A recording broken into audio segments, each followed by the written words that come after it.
morning, dear hearts. We are on lesson 14, and it is another personal favorite lesson. Please subscribe. Today's lesson is God did not create a meaningless world. Why is this a personal favorite? Well, just like lesson 7, it ties together all of these lessons that we've been having recently, and it brings together this whole idea about a meaningless world engenders fear, and I'm upset because I see a meaningless world. God did not create a meaningless world. So this world that I'm seeing that is so upsetting to me did not come from God. And that is a great relief and a wonderful awareness to have. The first paragraph of this lesson says, the idea for today is, of course, the reason why a meaningless world is impossible.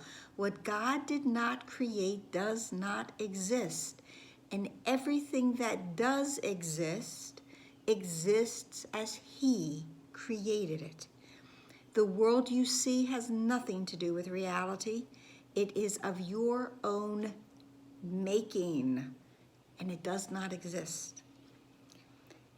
My students that come to my classes are probably tired of me hearing say the difference between create and make. And yet, when we understand that difference, all of this becomes so much easier to understand. God creates, deity creates, ego, the separated mind, makes things up. I've said before, it's make-believe. We make it and then we believe it, but that doesn't make it real. Only God creates, and everything that God creates is eternal and changeless and whole and perfect. That's why God created us. We are whole and perfect. I've said many times, you'll hear it again. I say, I am the sinless, guiltless, perfect child of God. You are the sinless, guiltless, perfect child of God. You are whole and holy and healthy and healed. You are complete, exactly, in truth, as you are. Going back to the lesson, these exercises for today are to be practice the entire time with our eyes closed. It says this is another idea, another step in learning to let go the thoughts that we have written on the world and see the world of God in their place. Lesson 12 told us that under the words that we have written on this world lies the word of God. And the words of God are just as He creates everything, whole and perfect and changeless, eternal thoughts, eternal love, eternal peace, never-ending joy. These are the words of God. This is what God would have us experience all the time until we step out of time and come home to where we are timeless. The lesson goes on in paragraph 3 to say, as some of us in doing this exercise, it might lead us into fear, but that is not the intention at all. You will not be left there. If you go into fear, you will not be left there. You will go far beyond it. Our direction is toward perfect safety and perfect peace. We will never be left comfortless. Remember that.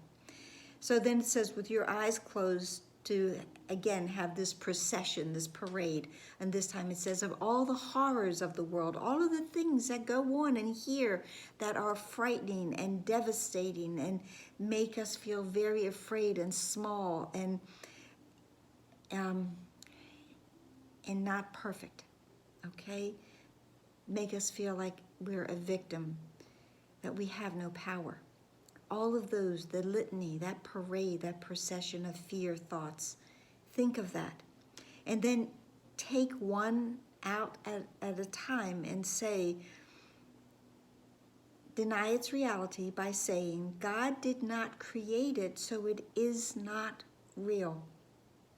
It says, for example, say, God did not create that war, so it is not real. God did not create that airplane crash, so it is not real. God did not create that disaster, so it is not real. It's not real in truth, okay? In truth, it isn't.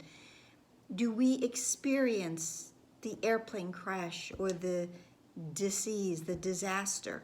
Do we experience in our separated state? We do. But in truth, in reality, in the world, the mind of our Creator, it does not exist. So that's why we say it is not real. It does say this is your personal repertory of horrors at which you are looking. These things are part of the world you see. Some of them are shared illusions. Some of these disasters we all share. We all seem to recognize them. We all seem to experience them together. They are shared. And other ones are just our own personal hall of horrors.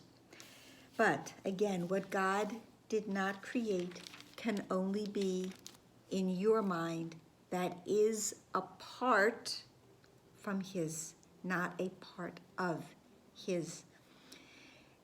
Remember at the end of all of these, the practicing, and I believe it's 3 times today, because more than that could cause angst. We don't want that.